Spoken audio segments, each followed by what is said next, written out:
Assalamualaikum warahmatullahi wabarakatuh.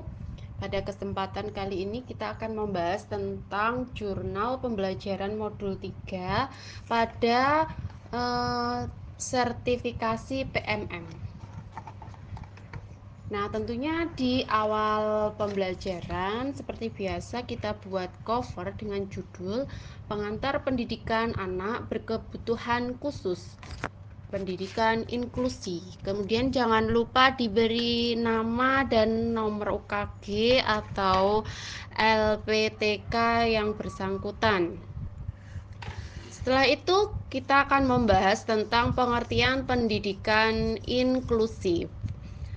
Yang pertama, pendidikan menurut UNESCO adalah suatu pendekatan pendidikan yang diarahkan untuk memastikan bahwa semua anak, termasuk mereka yang memiliki kebutuhan khusus, menerima pendidikan yang relevan, bermakna dan bermutu sekolah setempat dan mencakup ramah anak, lingkungan belajar yang inklusif, serta perubahan dalam kebijakan dan praktek pendidikan. Yang kedua, pendidikan menurut Salamanca adalah pendidikan yang menekankan bahwa setiap anak memiliki hak untuk mendapatkan pendidikan yang bermakna dan sistem pendidikan harus mampu mengakomodasi keberagaman anak, termasuk mereka yang memiliki kebutuhan pendidikan khusus. Kemudian yang ketiga, pendidikan menurut Permendikbud adalah sebuah pendidikan untuk membangun lingkungan yang terbuka untuk siapa saja dengan latar belakang dan kondisi yang berbeda-beda, meliputi kondisi fisik, karakteristik pribadi, status, suku, budaya, dan lain sebagainya. Kemudian yang B, kita membahas tentang prinsip pendidikan inklusif.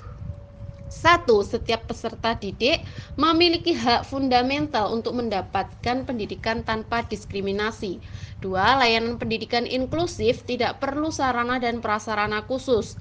3. Pendidikan inklusif adalah cara pandang dan pelaksanaan sistem belajar mengajar yang mengutamakan kebutuhan peserta didik dalam kondisi apapun. 4. Pemahaman dan keterlibatan masyarakat secara luas untuk menciptakan dukungan yang lebih besar. 5. Melakukan evaluasi dan peningkatan keberlanjutan agar praktik-praktik pendidikan dan sistem dapat menjadi lebih inklusif dari waktu ke waktu. Kemudian yang C, tujuan pendidikan inklusif. 1. Memenuhi hak asasi manusia untuk mendapatkan pendidikan yang setara. 2. Meningkatkan kepercayaan diri anak-anak, baik itu kebutuhan khusus maupun tidak. 3. Menumbuhkan rasa toleransi terhadap perbedaan terhadap anak-anak. 4. Semua peserta didik dapat membaur menjadi satu sehingga tercipta interaksi aktif. 5. Bagi para pendidik dan akan mendapatkan pengetahuan mengenai pembelajaran kepada siswa dengan latar belakang Indonesia. 6. Mampu memberikan pendidik terhadap seluruh siswa dengan latar belakang yang berbeda. Yang ketujuh, dapat mengembangkan gagasan baru agar bila diaplikasikan ke lingkungan masyarakat, bisa diaplikasikan ke lingkungan masyarakat. Pelaksanaan pendidikan inklusi, alurnya. Nah, alurnya seperti ini ya, Bapak Ibu. Ini alur pendidikan inklusi. Kemudian yang kedua kita membahas tentang manajemen pembelajaran inklusi. Nah, manajemennya kita bagi menjadi beberapa, itu ada faktor mobilitas, universal design for learning, kemudian perencanaan pembelajaran,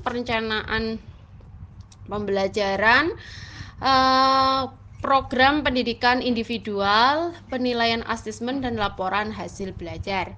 Kemudian yang ketiga, kita membahas tentang sistem dukungan pendidikan inklusi. Terdapat 4 peran yang dapat membantu dalam memberikan dukungan pendidikan inklusi.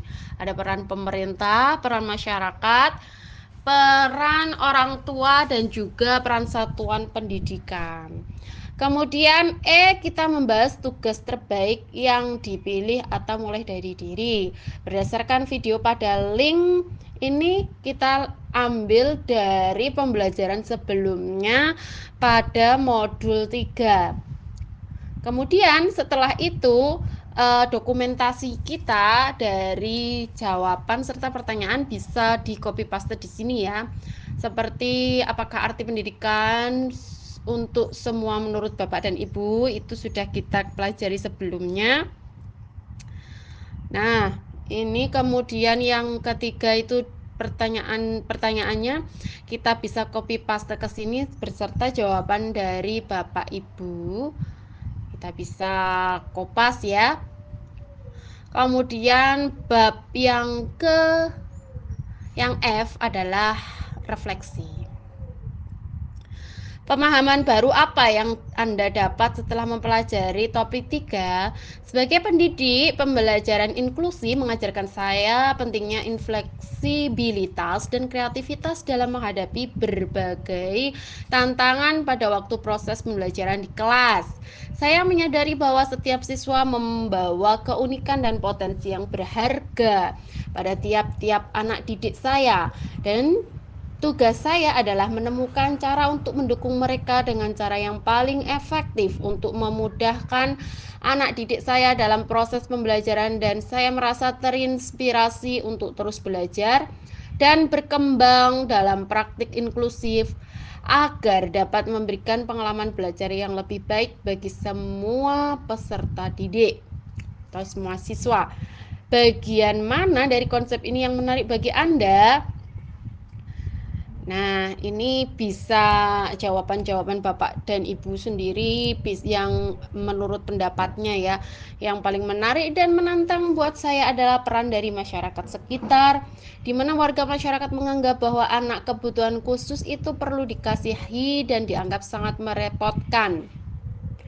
Perlu dikasihani dan dianggap sangat merepotkan.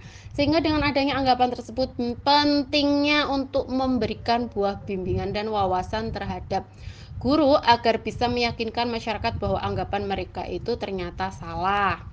Kemudian yang ketiga, tentang hal apa saja yang sudah Anda pelajari terkait pendidikan inklusi dan hubungannya dengan pembelajaran. Hal yang saya pelajari terkait pendidikan inklusi adalah bagaimana cara kita sebagai seorang guru mengajar dan juga mendidik siswa berkebutuhan khusus secara tepat sesuai dengan apa yang menjadi tujuan dari pendidikan tersebut. Saya selalu berusaha dan berupaya agar peserta didik merasa nyaman pada waktu proses pembelajaran sehingga suasana kelas menjadi sangat menyenangkan dan peserta didik merasa bersemangat untuk menerima pelajaran. Kemudian ada kesimpulan. Nah, kesimpulan dalam penerapan pendidikan inklusi menciptakan lingkungan belajar yang adil dan mendukung untuk setiap peserta didik serta tidak ada diskriminatif, juga mengindahkan adanya keberagaman di lingkungan belajar yang berarti setiap individu berhak memperoleh akses pendidikan yang berkualitas tanpa memandang status sosial dan ekonomi, ras, budaya, agama, golongan, atau disabilitas. Pendidikan inklusif menunjukkan pentingnya penerapan metode pembelajaran yang memperhatikan kebutuhan setiap peserta didik, juga akomodasi yang mendukung pada setiap peserta didik tanpa terkecuali, termasuk peserta didik yang memiliki kebutuhan khusus. Sehingga dengan adanya pendidikan inklusif dapat membantu peserta didik yang berkebutuhan khusus untuk mendapatkan pendidikan yang berkualitas dan dukungan akomodasi yang memadai sesuai dengan kebutuhan mereka, juga saling menghargai adanya keberagaman, agar semua peserta didik dapat termotivasi untuk belajar dan mencapai tujuan yang mereka inginkan. Itu kesimpulan. Kemudian bab selanjutnya adalah umpan balik. Umpan balik ini cukup nama, kemudian pendapat-pendapatnya itu bisa diketik kembali. Ini contohnya ya. Umpan balik dari ini memang benar ada yang apa yang dipaparkan Ibu Eni bahwa pendidikan inklusif sangatlah penting terutama untuk anak-anak yang berkebutuhan khusus perlu adanya perlakuan khusus. Perlakuan khusus dinilai dimaksudkan agar memberikan dorongan dan semangat dan seterusnya. Ini sebenarnya untuk umpan balik ini juga penting ya, harus ada.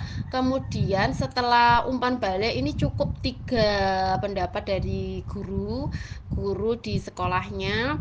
Kemudian yang berikutnya adalah dokumentasi bersama guru, ini ketika pemaparan bersama guru ya, dokumentasi bersama guru. Kemudian dokumentasi pembelajaran sosial emosional ketika bersama siswa.